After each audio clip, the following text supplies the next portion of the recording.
call came in just after midnight, but before the dispatcher even finished the first question, something already felt wrong. The man on the line wasn't screaming. He wasn't crying. He wasn't begging for help. He sounded calm. Too calm. "My wife," he said quietly. "She's not breathing." There was no panic in his voice, no confusion, no desperation, just control. The dispatcher asked if he had tried CPR. There was a pause. Then he answered softly, "I think it's too late." Police arrived within minutes. The front door was already open, the porch light was already on, and the husband was already standing there, waiting. No shaking hands, no tears, no pacing, just a pale man in the doorway, watching red and blue lights flash across the walls behind him. One officer would later say something about him felt rehearsed, like he had already lived through this moment in his head, before police ever arrived. Inside, the house looked perfect, too perfect. The living room was spotless. The kitchen counters reflected light. The hallway floor still looked wet in places, as if someone had just cleaned it. That was the first thing detectives noticed. Not the body, the house. It didn't feel like a home where someone had just died. It felt staged, prepared, like someone had spent hours making sure everything looked normal. His wife was upstairs in the bedroom. She was lying on the bed, cold, still, one arm resting across her stomach, the blanket pulled neatly to her chest. There were no broken objects, no shattered lamps, no signs of struggle, nothing violent. And somehow, that made the room feel even worse. The husband said they argued earlier that night, a small argument, nothing serious. Then he claimed he went downstairs to cool off. When he came back up, she wasn't breathing.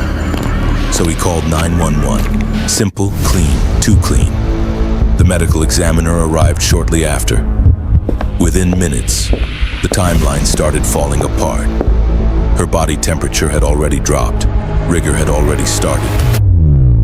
She hadn't died minutes before the call. She had been dead for hours. That changed everything. Because now detectives had one question: why wait? Neighbors helped answer it. They told police they heard screaming earlier that evening. Not just yelling. Real screaming. A woman crying. Furniture moving. Something heavy hitting the floor. Then silence. Hours of silence. One neighbor said she almost called police herself. But the noise suddenly stopped. And after that, the house became completely still. Detectives stopped treating the scene like a sudden death. Now it was a homicide investigation. They started downstairs. The kitchen bothered them immediately. The counters had been wiped too carefully. Cabinet handles looked polished. The sink smelled strongly of bleach. A damp towel sat beside the faucet, and the floor still carried streaks from fresh mopping. Someone had cleaned recently, very recently. But no one cleans a kitchen that carefully while their wife is dying upstairs. Then forensic lights came out, and the house changed. Tiny drops appeared under UV light, small traces glowing blue across the floor. A white trail down the hallway. More near the sink, more near the stairs. Something violent happened there. Someone just tried to erase it. The husband stood nearby watching silently. His face barely moved, but his hands stayed locked together so tightly. His knuckles turned white. Then detectives checked the trash. The kitchen bag was missing. That mattered. People panic. People forget things. But someone had taken the time to remove the trash completely. That wasn't panic. That was cleanup. Then came the phones, and that was the moment everything changed. His last call had not been 911. There were deleted calls made hours earlier. Several numbers removed from the log, but one number kept repeating, again and again and again. Police traced it. The number belonged to a missing woman, 26 years old, reported missing 3 months earlier. No body, no answers, until now, because suddenly, her number was inside this house. The detectives looked at the husband differently after that, and the house started feeling different too. Not like a murder scene, like something larger, something hidden, something that had been living quietly beneath the surface for a very long time. That was when detectives searched deeper. They found the basement door locked. The husband immediately spoke up. "It's just storage." But detectives noticed something strange. Light was visible beneath the basement door.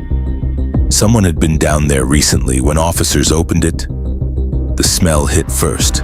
Bleach, wet concrete, mold, and something metallic underneath it. The basement looked recently cleaned, too recently. Certain sections of concrete looked lighter than others, scrubbed harder repeatedly under UV light.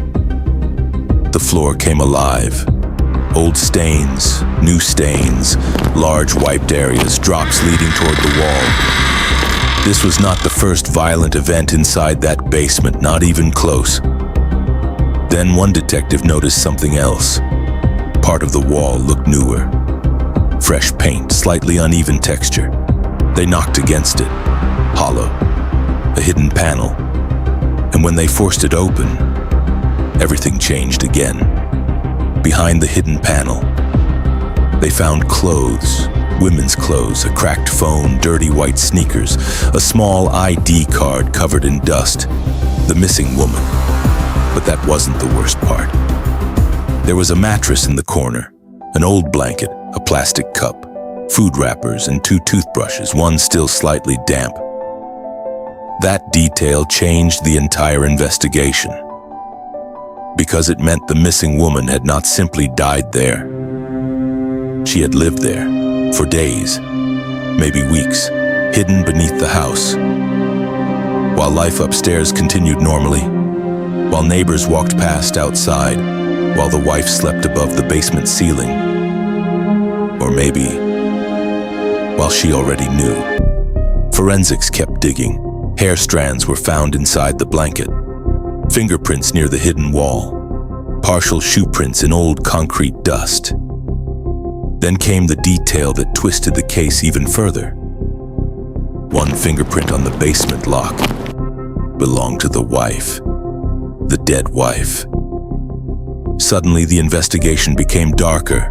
Was she another victim, or had she helped hide the truth? The husband was brought in for questioning immediately. He sat beneath fluorescent lights for hours, barely moving, barely blinking. Detectives showed him the hidden room photos, the missing woman's ID, the toothbrushes, the blood traces. Still, almost no reaction. Then they showed him the fingerprint report. His wife's fingerprint on the basement lock. For the first time, he looked up and quietly said, "She knew." The room went silent. One detective asked him to repeat it. He stared at the table, then whispered again, "She knew." He claimed his wife discovered the basement weeks earlier. He said she panicked at first, threatened to leave, threatened to call police, but according to him, she stayed.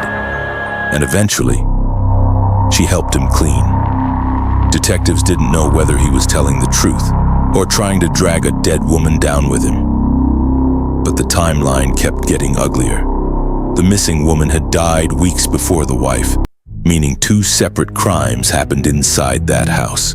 The basement came first, then the wife upstairs, then hours of cleaning. Before the call, hours. That detail haunted investigators, because while neighbors slept nearby, he was downstairs cleaning blood from concrete, wiping counters, removing trash, destroying evidence, preparing the scene, before calmly dialing 911. But he made mistakes, 2 major mistakes. The first was time. The second was the camera. A neighbor's security camera recorded him leaving the house long before the emergency call. The footage showed him dragging a large black bag through the rain. He kept looking over his shoulder. The street was empty, the neighborhood silent. Then he threw the bag into a public dumpster miles away. Police recovered it the next morning. Inside, they found blood-soaked cloth, cleaning supplies, and another weapon. different from the first one. A second attack, a second victim, 2 separate nights of violence inside the same house. But investigators still weren't finished.